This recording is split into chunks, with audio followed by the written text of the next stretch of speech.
Jungkook unable to hold back tears seeing Jin solo concert in Amsterdam.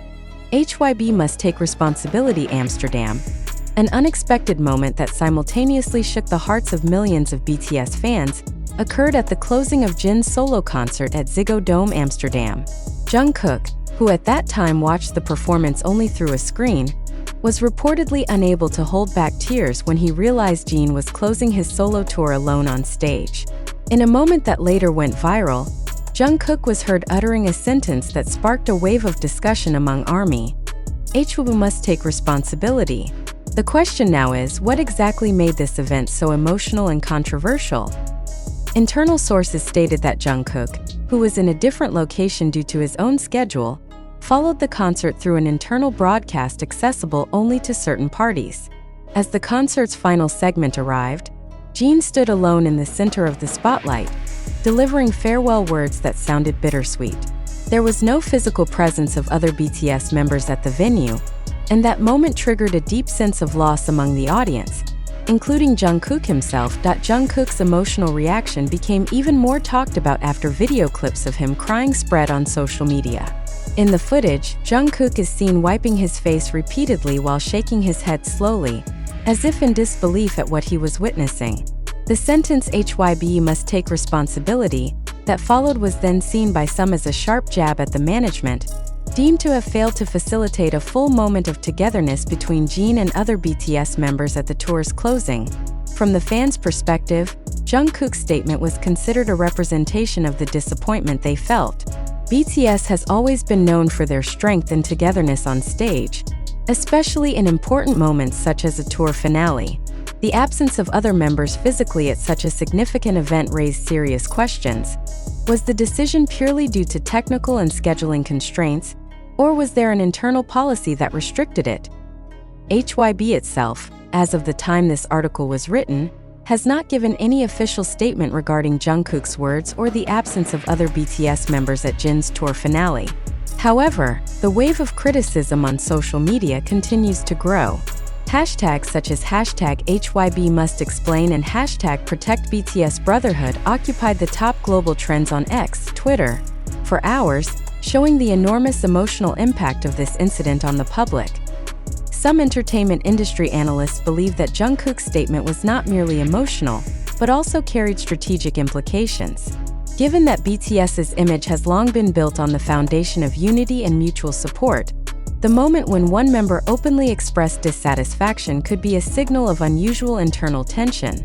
On the other hand, some also reminded that emotional moments like this should be seen in the context of the members' physical and mental fatigue.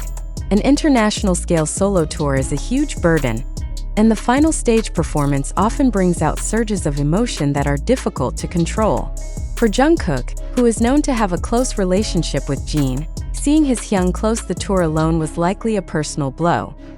Not a few fans viewed the statement HYBE must take responsibility as a spontaneous defense of Jin, as well as a call to ensure that management pays more attention to the emotional and symbolic aspects of their artists' careers. Ignoring a moment considered iconic for BTS's togetherness was seen as a major missed opportunity to build a positive narrative in the public eye. Some fans even linked this incident to previous issues involving HYBE's policies in arranging BTS members' schedules and participation in various projects. They believe that the management has been too focused on segmenting solo activities to the point of sacrificing opportunities that could strengthen BTS's image as a unified whole. Now the spotlight is on how HYBE will respond. Will they provide a detailed explanation to reassure fans, or choose silence and allow the wave of public opinion to flow unchecked? One thing is certain, Jungkook's tears on screen have left a deep mark on ARMY's memory and sparked wide discussion that shows no signs of fading. For some observers, this is not merely an emotional news story, but an event that has the potential to change the dynamics of the relationship between artist and agency. Is this the beginning of greater openness from BTS members to the public regarding their internal dynamics, or just a fleeting outburst that will be forgotten? While the answer remains unclear, one thing is sure. This moment in Amsterdam has become one of the important points in BTS's narrative, and will be remembered as the time when Jungkook's tears in one sentence shook the K-pop world.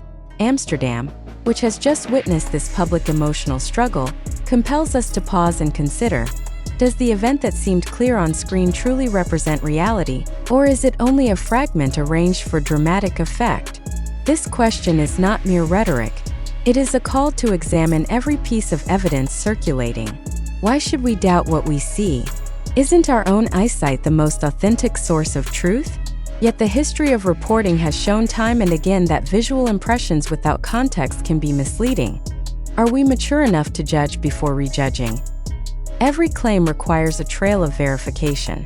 If Jungkook truly cried watching Jin close his solo tour alone, where is the other evidence supporting that moment besides a screen clip? Is there an official statement from the agency, independent witnesses on site, or a full recording for comparison? Why is it important to ask this? Because collective emotions left to linger without confirmation can trigger dangerous speculation and damage the reputations of those involved. Are we not responsible for ensuring that public sympathy is not built on a fragile foundation of information? Criticism directed at management, reflected through the allegation HYBE must take responsibility, must be confronted with concrete evidence. Is there procedural documentation showing that the management's decision led to the absence of other members on stage? Or was it merely the result of scheduling conflicts and operational constraints that commonly occur in organizing an international tour? Let's not allow an emotional narrative to obstruct the search for facts. Are these accusations based on data or simply assumptions amplified by the emotional resonance of the fan community? As consumers of information, intellectual responsibility demands that we question sources. Information originating from platforms such as TikTok, YouTube, and Twitter tends to circulate quickly, but is vulnerable to distortion. The question is, do the accounts sharing these clips have a credible track record? Who initiated this claim and what is their motive? Is there political or commercial gain from this sensation? Why is it important to probe the uploader's motivation, not just the content, considering that viral mechanics often prioritize emotion over accuracy? In the context of modern media, sensationalism often blends with algorithms that push emotions to go viral. Is it not very possible that the video clip showing Jungkook crying was manipulated to gain clicks and attention? If so, what are the implications for reporting ethics and platform responsibility? And furthermore, are we as audiences also amplifying the damage by unconsciously sharing without verification? Shouldn't we ask whether our role is merely passive consumers or also guardians of information integrity? Critical reflection does not mean belittling the feelings of artists or fans. Responding with empathy is important, but wise empathy is rooted in truth. We must be able to distinguish between emotional solidarity and spreading unverified information. Should public support be based on evidence or merely on instant reactions? How do we maintain public decency so as not to punish parties who may not be guilty because of rumors? These questions challenge us to balance humanity with the principles of information justice. Next, let us question the role of mainstream media amid the wave of digital information.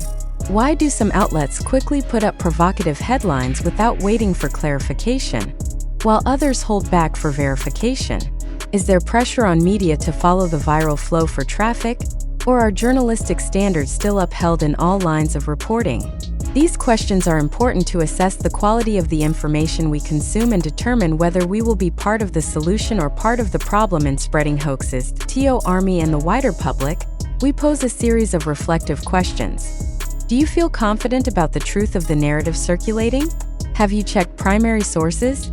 Or are you relying solely on summaries from unknown accounts? Should narratives that benefit a particular party be examined more deeply before being disseminated?